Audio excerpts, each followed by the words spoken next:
सनवर नाम के एक छोटे से जिले में मैमूना खातून और उनका परिवार रहता है।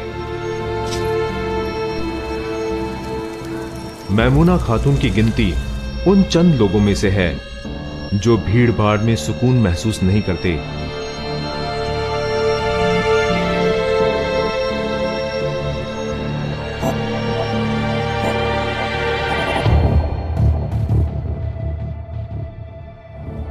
मैमूना खातून बेटी से दुल्हन, दुल्हन से मां और मां से सास तो बन गई, मगर शहर की भीड़ भाड़ वाले माहौल में दादी बनना उन्हें बिल्कुल गवारा नहीं था। आखिर मैमूना की बरसों की जिद और ख्वाहिश के आगे उनके शौहर अशरफ हुसैन ने सारी जमा पूंजी रख दी और इस तरह ये घर खरीद लिया गया, मार्केट से बहुत कम कीमत पर। देर से ही सही मेरी मुराद पूरी हुई। घर शहर से थोड़ा दूर था, इसीलिए शायद मेरे बेटे मुनीर को उतना पसंद नहीं था, लेकिन मेरी बेटी और बहू बेहद खुश थी।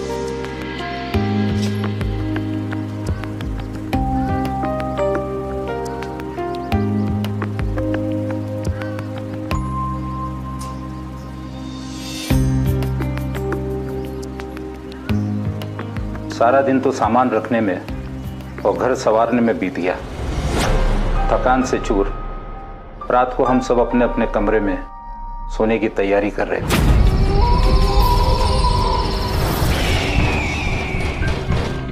इतनी रात को कौन हो सकता है? बेगम, पुराने मोहल्ले की पड़ोसन होगी, पूरी फैमिली के साथ आई होगी मिलने। मजाक छोड़िए, बाहर जाकर देखिए कौन आया है। कौन है भाई? अरे सब्र करो, आ रहे हैं। दरवाजा तोड़ोगे क्या? इतनी रात गए कौन हो सकता है? कौन है? कौन है भाई? अरे कौन है वहां? कौन है? कौन है भाई? भाग गया कम वक्त। चलिए अबू आइए।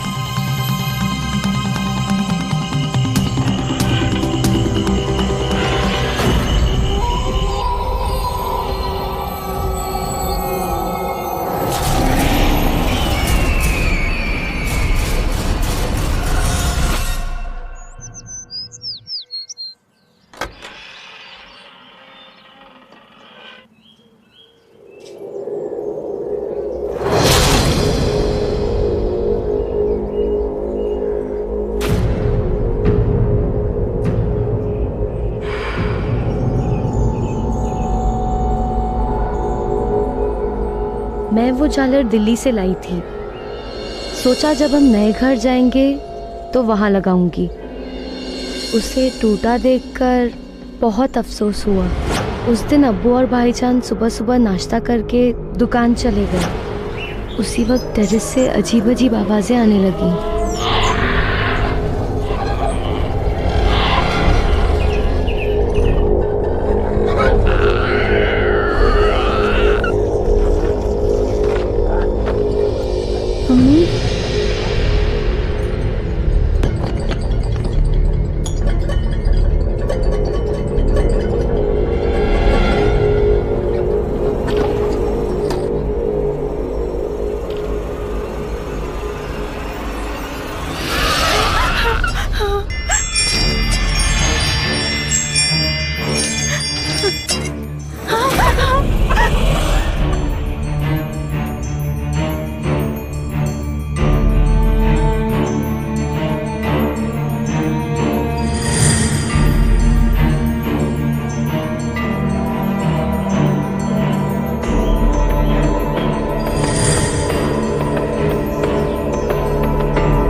मेरा ईद वाला सूट भी फाड़ दिया। कौन कर रहा है ये सब? आपने देखा ना, सुबह झालर भी तोड़ दिया और अब ये। कौन हमें तंग कर रहा अम्मी? चलो चलो यहाँ से, चल चल।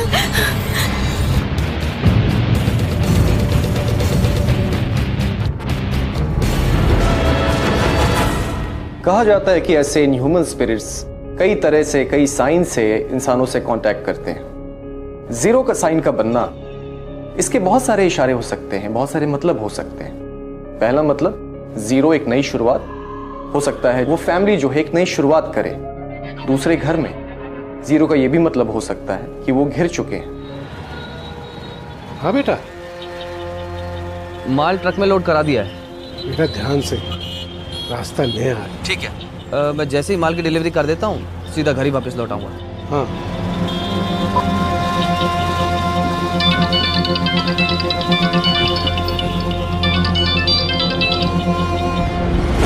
हाँ बेटा। क्या? समरीन ने उस रोज मुझे फोन किया था। कपड़ों के फटने की खबर सुनकर मैं थोड़ा परेशान हो गया था। एक रात पहले भी दरवाजे पे ठक ठक की आवाज, सुबह झालर बिखरी हुई थी। समझ में नहीं आ रहा था ये काम किसका है। श्रीवास्तव जी इस मकान के पुराने मालिक। काफी बार फोन करने के बावजूद उनसे बात ही नहीं हो पा रही थी। टेंशन तो मुझे बहुत होने लगी। उस समय सोच रहा था कि शहर से इतने दूर ये मकान लेके कहीं मैंने कोई गलती तो नहीं की।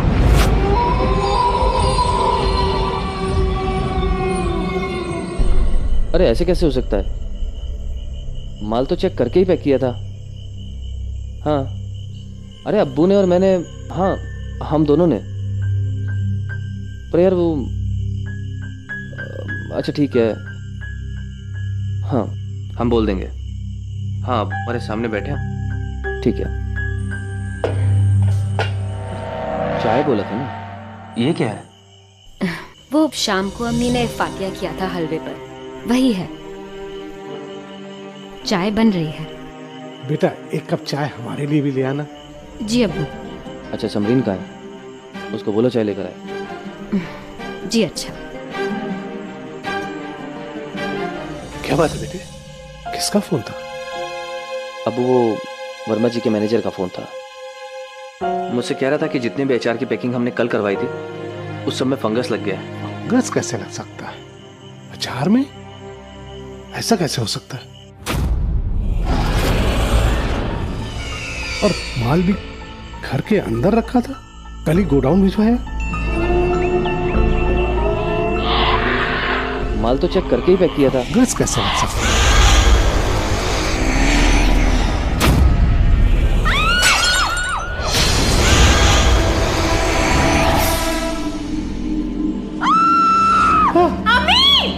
मम्मी, ममुना, ममुना क्या हुआ?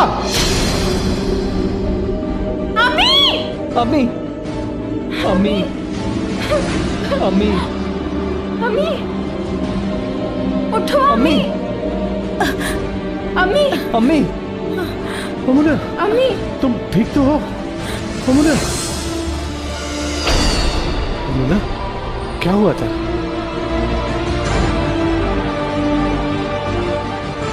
पता नहीं, वजू बनाने के लिए जैसे ही उठी अजीब सी घबराहट हो रही थी, और जैसे ही मैं बाथरूम की तरफ गई आंखों के आगे एकदम अंधेरा छा गया।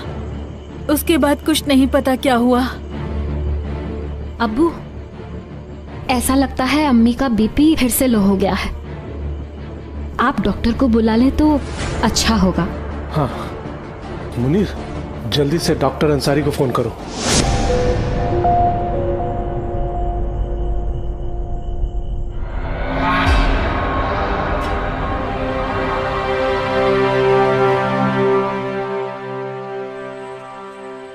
आइए डॉक्टर। देखिए अशरफ भाई, एक फैमिली डॉक्टर होने के नाते मैं आपसे एक बात पूछना चाहता हूँ। जी पूछिए। घर में कोई झगड़ा या तनाव तो नहीं? नहीं, ऐसी तो कोई बात नहीं डॉक्टर। क्यों? फिर तो बड़ी अजीब सी कंडीशन है। इस बार भाभी का बीपी लो नहीं बल्कि हाई है। आप घबराइए नहीं, मैंने दवाई लिख दी है, आइए।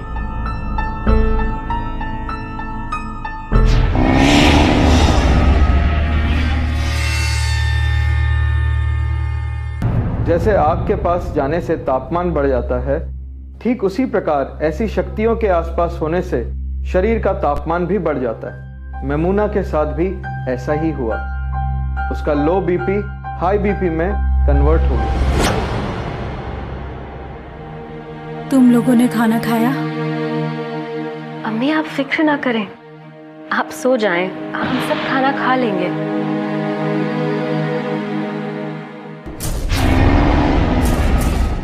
क्या हुआ अम्मी? क्या हुआ अम्मी? क्या हुआ? आज भी मेरे रोंगटे खड़े हो जाते हैं। मैं कसम खाकर कहती हूँ, ना तो वो कोई ख्वाब था, ना ही किसी दवा का असर। सब मेरे आसपास खड़े होकर मुझे तसल्ली देने की कोशिश कर रहे थे, पर सबके चेहरे पर परेशानी साफ झलक रही थी।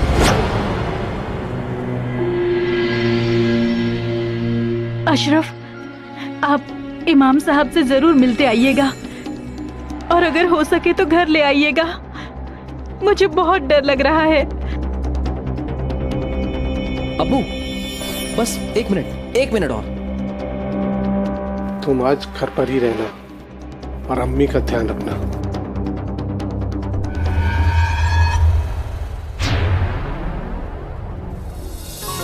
शाम को हम सभी लोग बाजार चलेंगे।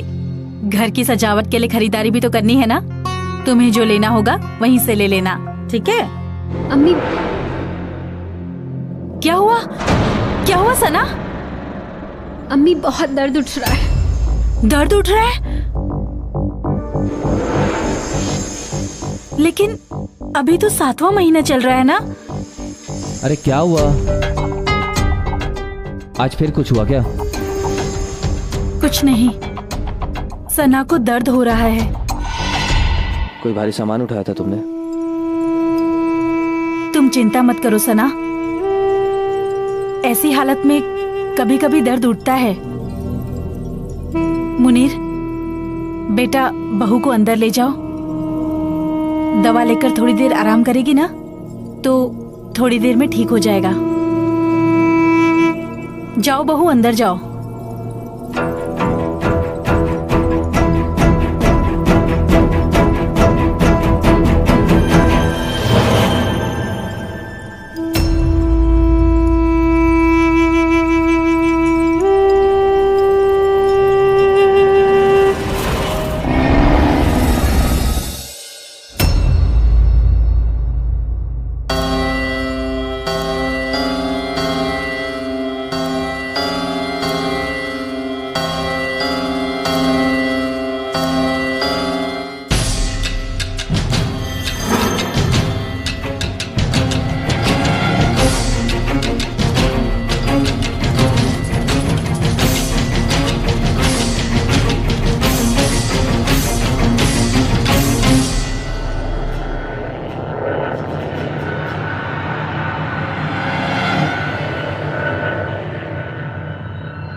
कुछ नहीं हुआ।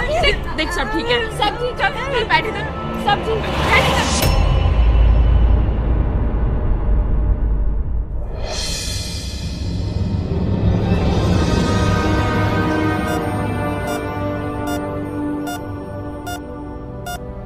आपकी वाइफ की कंडीशन बहुत ही क्रिटिकल है। बेबी की गर्दन में कॉर्ड जकड़ गया है। आपकी वाइफ को एडमिट करना पड़ेगा। डॉक्टर की वो नली जकड़ने वाली न्यूज और फंदे वाली बात ने मुझे बिल्कुल डरा दिया। मुझे मेरे बच्चे की बहुत फिक्र होने लगी। हमारी ज़िंदगी अब किसी साये के शिकंजे में जकड़ती जा रही है, इसमें अब शक की कोई गुंजाइश नहीं थी।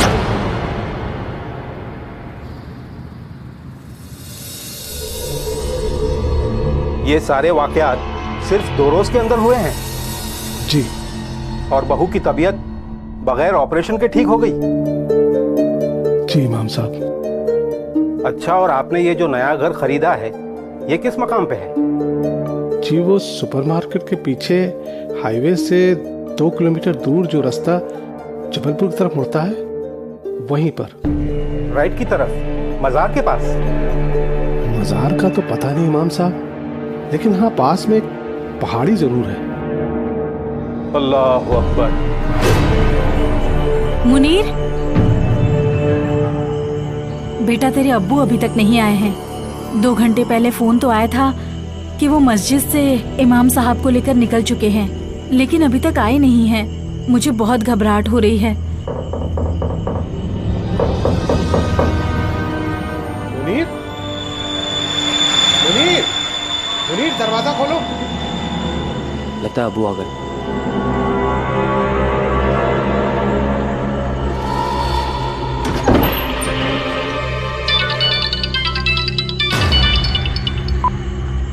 जी अबू, 15 मिनट और लगेंगे। मुनीर, भाईजान, मुनीर, मुनीर, मुनीर, मुनीर, मुनीर, मुनीर, भाईजान,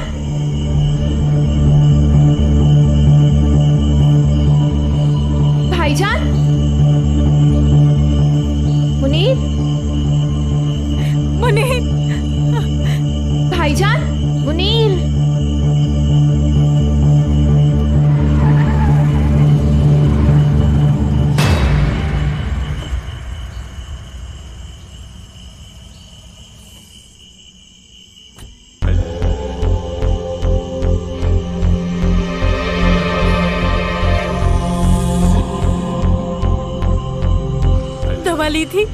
दवा ली थी तूने? पानी चाहिए? इसको अंदर ले जा। मैं मुनीर को देखती हूँ। मुनीर पता नहीं कहाँ चला गया। अशरफ, अशरफ, रुकिए।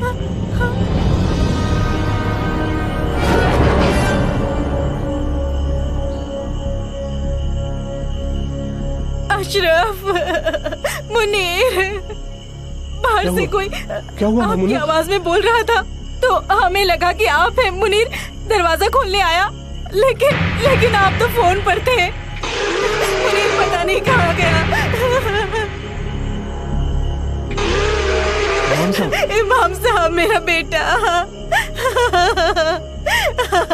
सब्र करो, सब्र करो मुनीर, सब्र करो। औज़ु बिल्लाहि मिनश शैतानिर रजीम। बिस्मिल्लाहिर रहमानिर रहीम।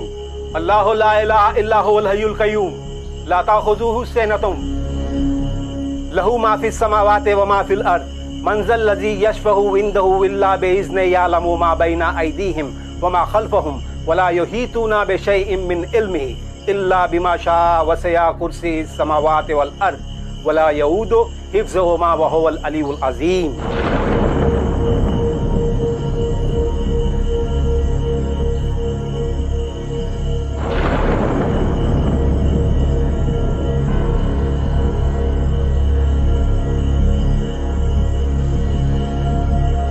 आप लोग यहाँ आ जाइए।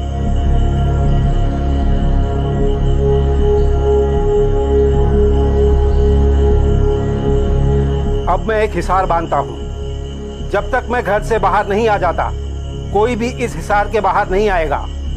या अल्लाह, ला इलाहा इल्लल्लाह मुहम्मदुर रसूलुल्लाह, ला इलाहा इल्लल्लाह मुहम्मदुर रसूलुल्लाह, ला इलाहा इल्लल्लाह मुहम्मदुर रसूलुल्लाह, ला इलाहा इल्लल्लाह मुहम्मदुर रसूलुल्लाह, ला इलाहा इल्लल्लाह मुहम्मदुर रसूलुल्लाह, ला इलाहा इल्लल्लाह मुहम्मदुर रसूलुल्लाह, ला इलाहा इल्लल्लाह मुहम्मदुर रसूलुल्लाह।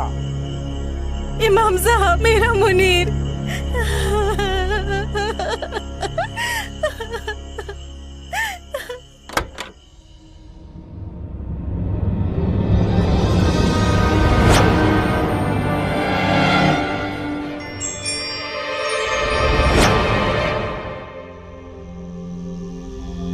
कुल हुवल्लाहु अहद अल्लाहुस समद लम यलिद वलम यूलद वलम यकुल लहू कुफुवन अहद।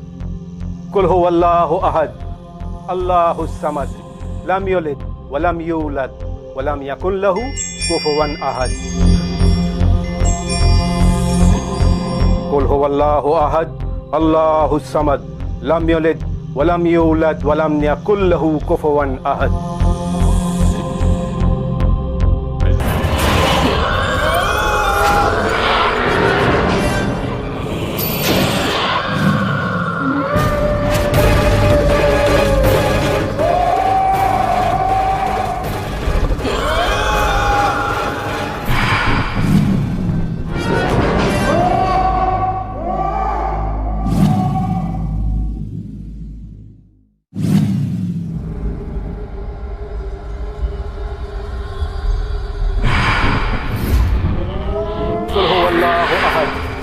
अल्लाहुस समद लम यलिद वलम यूलद वलम यकुल लहू कुफुवन अहद।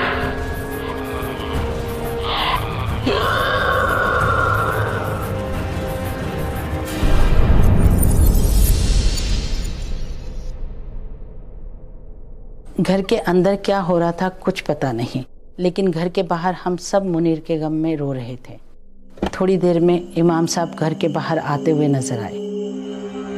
क्या हुआ इमाम साहब, आप इतने खामोश क्यों?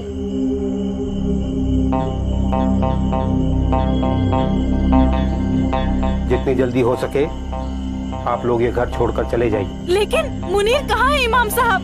उसको जिन्नात उठाकर ले गए।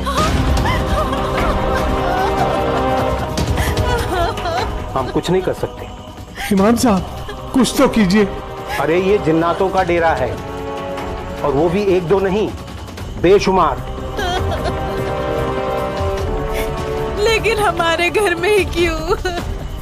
क्योंकि आप उनके रास्ते में हैं। उधर उस पहाड़ी की गुफा में जिन्नातों का महल है, सड़क के उस पार मलंग पीर बाबा का मजार, रास्ते में ये घर। चले जाइए। हमने अगले रोज ही मकान खाली कर दिया। इमाम साहब ने बताया कि कुछ 50-55 साल पहले इस इलाके में एक पीर बाबा की कुटिया हुआ करती थी। मुसाफिर और मुरीद उनसे मदद मांगने और हाजिरी देने के लिए उनके पास आया करते थे। उन मुरीदों में इंसानों के साथ साथ जिन्नात भी शामिल थे। जी हाँ, ये हकीकत है, इससे इनकार नहीं किया जा सकता। जब वो चाहते हैं तो किसी के सामने भी आ जाते हैं, किसी से बात भी कर लेते हैं, वरना अल्लाह ने जो है एक पर्दा रखा है कि इंसान उन्हें देख नहीं सकता, उनकी आवाज़ को सुन नहीं सकता। बिल्कुल वो हमारी तरह दुनिया में रहते हैं, जीते हैं, खाते हैं, पीते हैं, सारे मामूलात इंसानों की तरह हैं। बस फ़र्क इतना है कि इंसान मिट्टी से पैदा है और वो दहकते हुए आग के शोले से। जिस घर का अरमान 25-30 वर्षों से था, उस घर में एक हफ्ता भी न रह पाए।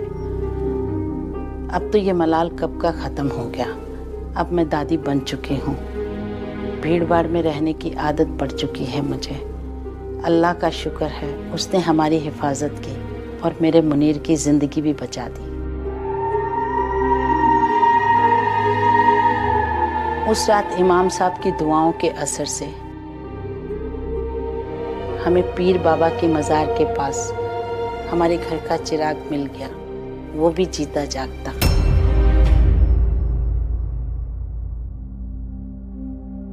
क्या कसूर मैमूना का था जो अपने सुकून भरे घर की चाहत में अपने परिवार के साथ उलझन में पड़ गई, या फिर उन जिन्नातों का जो अपना रास्ता बदलने पर राजी नहीं हुए?